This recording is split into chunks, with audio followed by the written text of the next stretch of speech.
let's get to the next thing. We got to talk about Joe Burrow. We got to talk about Joe Burrow. I said I wasn't even gonna do a video on this. I said I wanted to bring this straight to the live. Uh, we gonna go watch this video of Joe Burrow because I have not seen the video, so we're actually watching this video together. But from the comments and what I was hearing, we just gonna go watch it. That's what we gonna do. We'll go watch it and then we'll talk about it.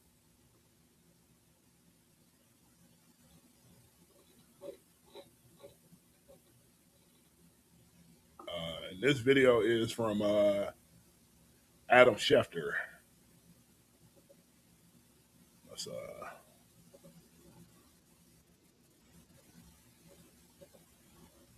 right, let's put it up.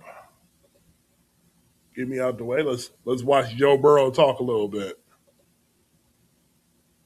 Your mind where you're not the quarterback of the Bengals next year. I can't see that. No.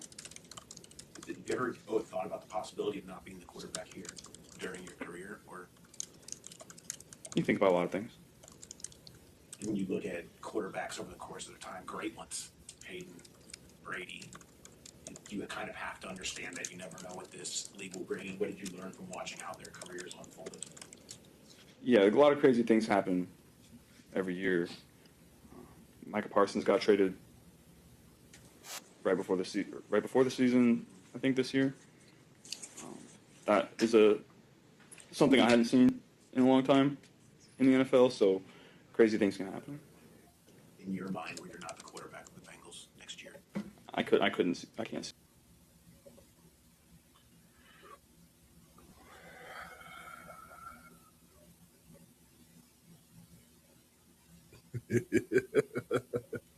Listen.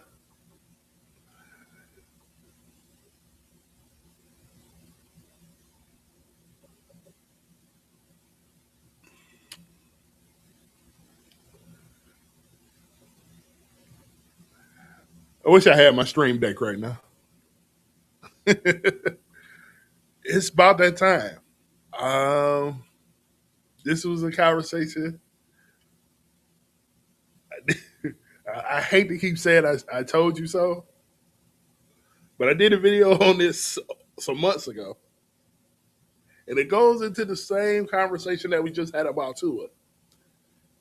But it's not exactly the same. This part of the conversation is I believe Joe Burrow is elite. Like um, Patrick Mahomes, the Josh Allens, those guys. I think he's in that tier of quarterback, right? But Joe is making about almost 60 million a year. Jamar Chase is making about 40 million a year. Tee Higgins is making about 33, I guess, a year. So just in your quarterback and your two wide receivers, you have what's that? 60, 100, about 133 million a year tied up in just those three guys. Now remember, you have to fill out a roster. You have a roster to fill out. And we see what that defense looks like. Now, we had never seen a situation, we don't see a situation too often where you have your quarterback, as good as Joe Burrow is, you have Jamar Chase, who is arguably the best receiver in football. If he's not the best, he's in the top three. And you have Tee Higgins, who's a top 10 receiver, and to be a number one receiver on any other team, any other organization, he would be the number one guy. And Joe wanted them to pay him. He wanted the ownership, who is known for not paying their guys, because they haven't paid Trey Hendrickson either. But they made the accommodation to pay Jamar Chase and Tee Higgins. Well, what happened? The Bengals are 4-11. I think they're 4-11, right? 4-11, and no playoffs. They started off slow last year, got going, just missed the playoffs. The year before that, slow start, ramp it up, try to catch up, just miss the playoffs. So the Bengals have not been in the playoffs in 3 years, right? 3 years. Now, a lot of it has to do with Joe Burrow's health. Joe Burrow was injured, I think, 2 of these 3 years. Might have been injured. I think it was 2 of the 3 years he was injured. So now you're in a situation where if your quarterback gets hurt, there's no balance on the team. The defense has been hot garbage. They thought getting rid of Lou Amaruno was the decision to make. He went to the Colts. We see that defense because it's got pieces. It's got things to work with over there. So that defense has looked good. They bring in Al Golden from Notre Dame because they felt like, hey, he can come in and he can be the missing piece, the voice to help that defense lift up to be able to just slow down offenses because you had Joe Burrow.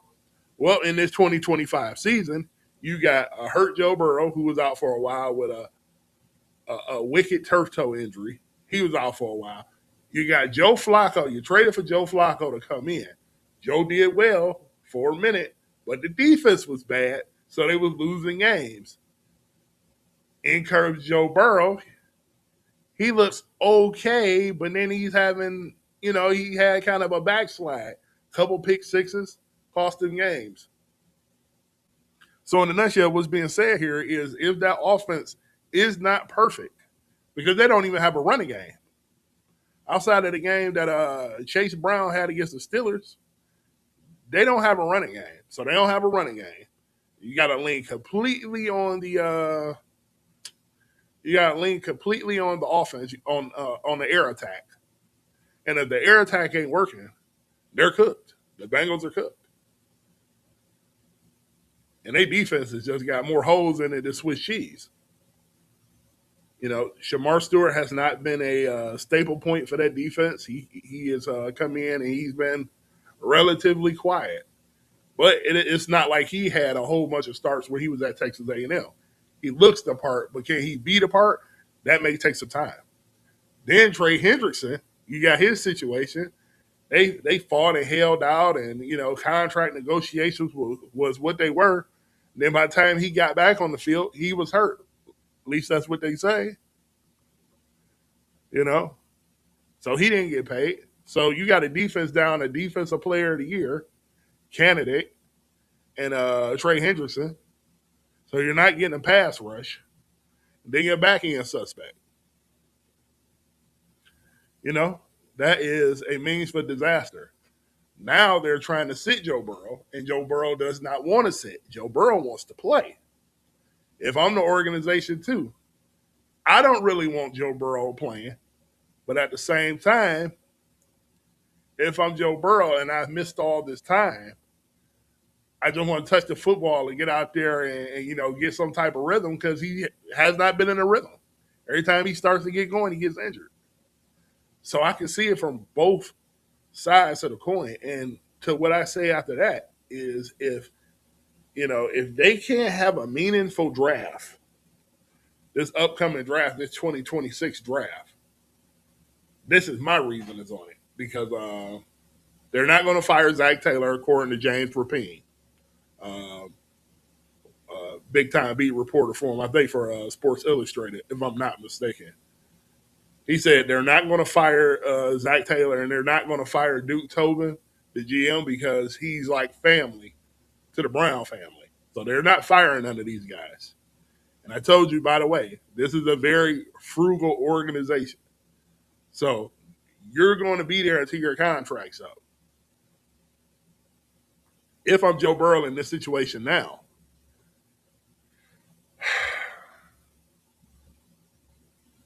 or I'm the Bengals, I think at some point, and I'm not going to jump out the building yet and say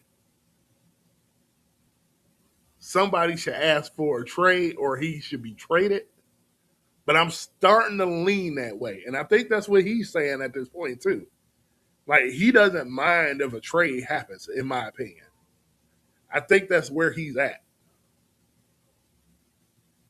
Now, would the Bengals get a haul for Joe Burrow? Oh, my goodness. What did Deshaun Watson get? Let's go look and see what Deshaun Watson got. Let's go check that out. Deshaun Watson trade package to Browns.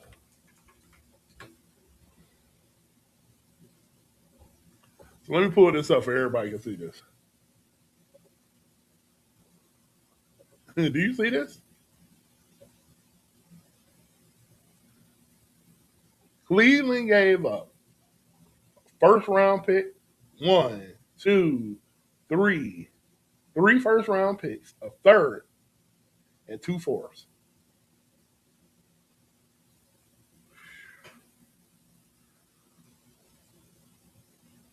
Let me repeat that again. They gave up three first round picks. Let's look at this. Three first round picks, a third round pick, and two fourths for Deshaun Watson.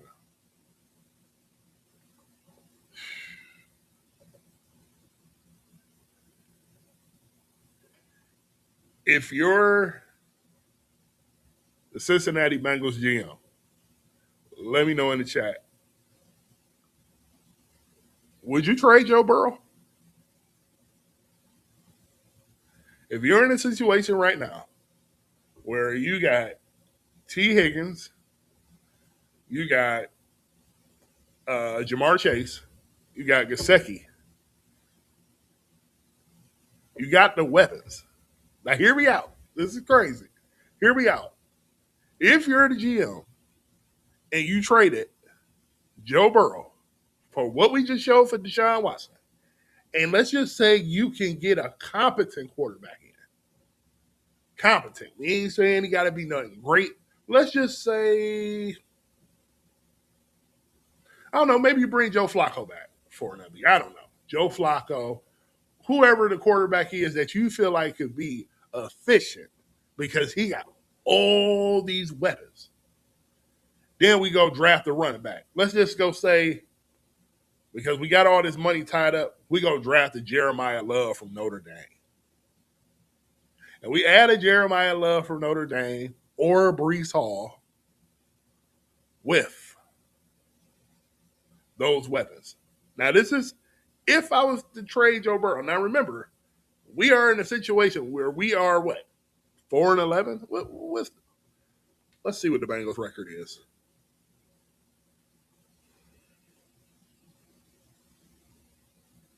Let's get this pulled up here real quick.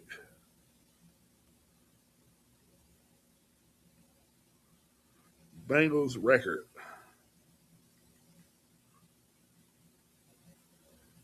So the Bengals are 4-10. Let's see where they put them draft wise. Draft spot.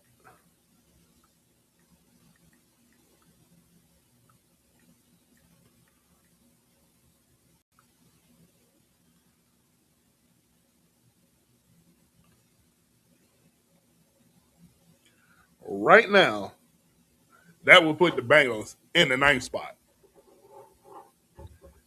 Now, you think about this too. If you more than likely Joe Burrow's not going anywhere. This is just hypothetical talk. Now,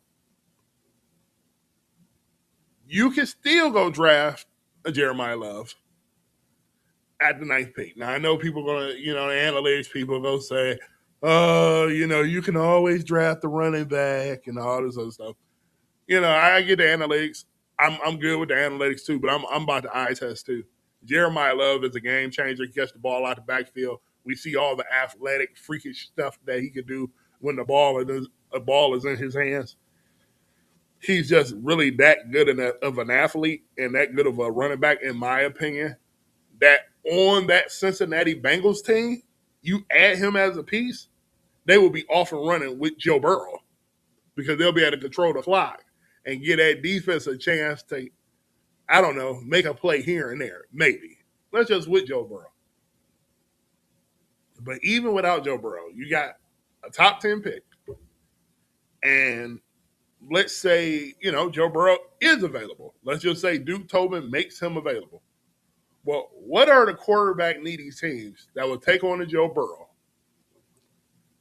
that would elevate them to the next level? We think of a la Matt Stafford when Jared Goff and him got traded for each other because they felt like Jared Goff couldn't get to the next level. And that was a decent haul with the quarterback swap itself. But if I could turn around and I could go get Joe Burrow and I could give up a haul for Joe Burrow, what team would be the team that you think would do it and why? That, I guess that's a good question. So make sure you guys leave that in the comments because I'm interested to hear what people think about that.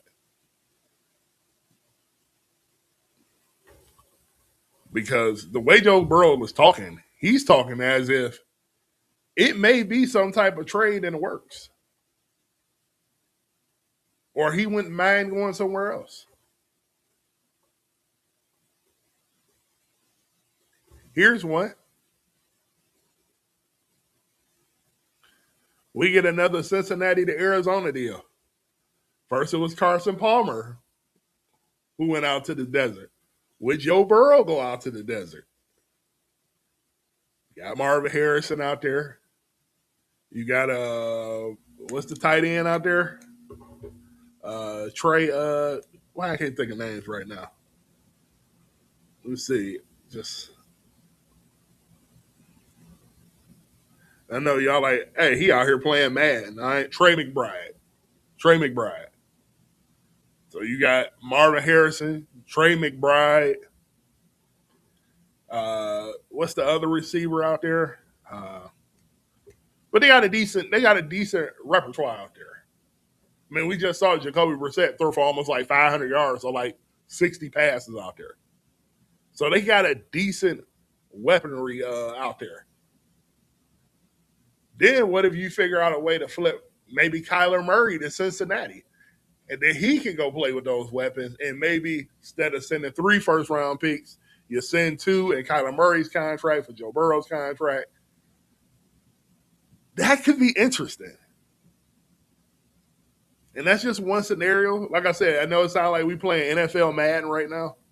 But if Joe Burrow's talking like this and he's showing frustration and he doesn't feel like the situation is changing, you know, we saw how adamant he was about the Trey Hendrickson situation and them and the Bengals getting him signed. You know, he talked very openly about that situation. He talked about Jamar Chase and Tee Higgins getting paid. So he already, to me, kind of feels the way about the organization, but he's going to be a company man. But I think the Bengals are at a crossroads, and this is the situation right here. When you look at these teams, and this seems like this has been the theme of this show tonight.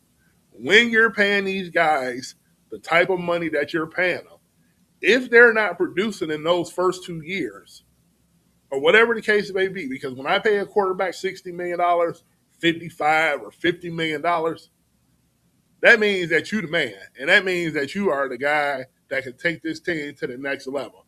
We're always thinking Super Bowl if I'm paying you that type of money. But AFC, NFC championships, deep playoff runs, whatever. If you get knocked off by the better team, that's fine. I get it.